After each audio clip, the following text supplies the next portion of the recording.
स्वयं को बदल लेना बहुत बड़ी कला होती है और अनुभवी लोगों द्वारा बताई गई सीधी सी बात आसानी से समझ नहीं आती। जैसे एक बार एक सम्राट जब अपने महल से घूमने निकला, निकलते ही उसके पैर में कांटा चुभ गया। राजा को बहुत पीड़ा हुई।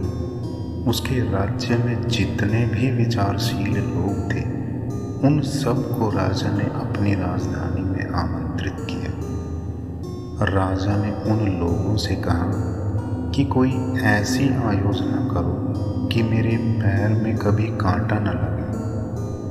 तब उन विचारशील और बुद्धिमान लोगों ने महीनों विचार किया और ये निष्कर्ष निकाला कि पूरे साम्राज्य को चमड़े से ढक दिया जाए ताकि सम्राट के पैर में कभी कोई कांटा ना लगे।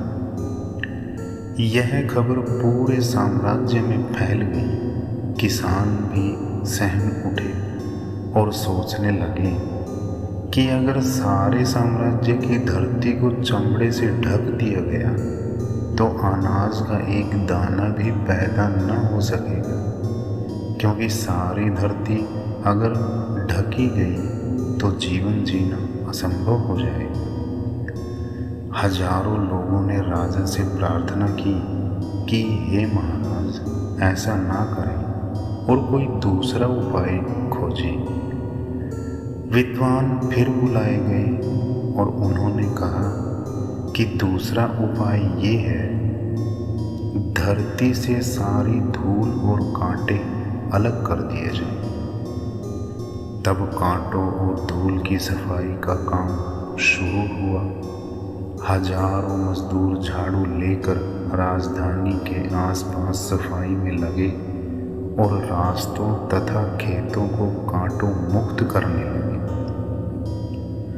सफाई करते समय धूल के बवंडर उठे और बहुत से लोग बीमार पड़ गए, क्योंकि 24 घंटे धूल उड़ने का क्रम चलता ही रहता था।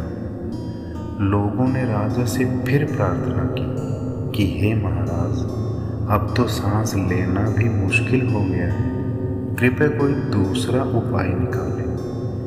राजा के बुद्धिमान लोगों ने फिर कहा कि सभी लोग पानी भरें और पृथ्वी को सींचें ताकि धूल के बवंडर शांत हो जाए। तब सभी लोगों ने पूरी राजधानी को महीनों भर पानी से सींचा। देखते ही देखते नदी और तालाब सूखने लगे। फिर लोगों ने राजा से प्रार्थना की कि महाराज, आपके पैर में एक कांटा लगने से हम सब का जीवन मुश्किल में पड़ गया है, कृपया कोई दूसरा उपाय निकालें।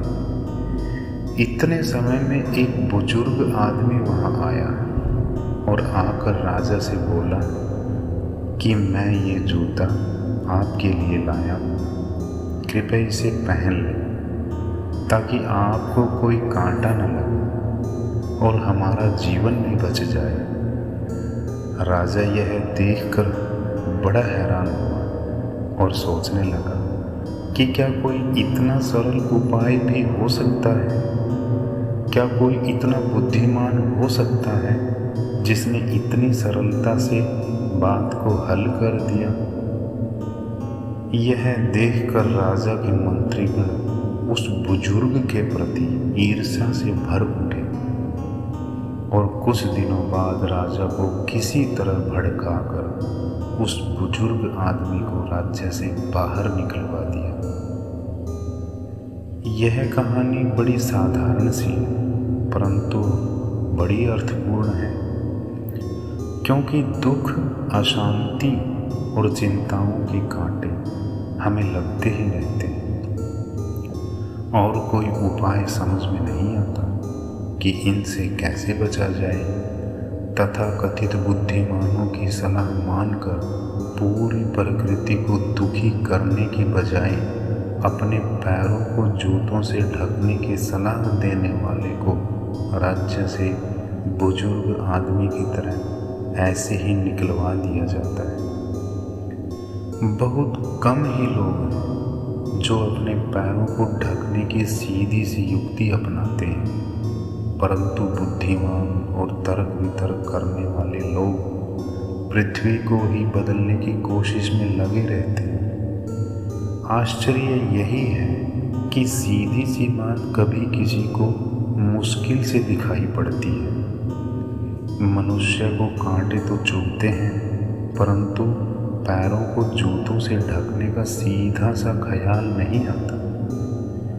स्वयं को शांत करने के लिए मनुष्य को सब उपाय तो सूझते हैं, परंतु एक उपाय नहीं सूझता अपने को बदल लेने का या अपने को ढक लेने का। क्या ये संभव नहीं है कि हम स्वयं को बदल लें? क्या ये संभव नहीं है कि हमारी दृष्टि स्वयं के परिवर्तन पर चली जाए? और क्या ये संभव नहीं है कि हम स्वयं को ढक लें? उस राजा को कांटा ना चुभने के उपाय जो बुद्धिमानों ने उसे दिए, क्या वही उपाय हम भी मानते रहेंगे? सारांश यही है, जिसने स्वयं के पैरों को ढक लिया, यानी स्वयं को बदल लिया, समझो उसने पूरी प्रकृति को बदल दिया।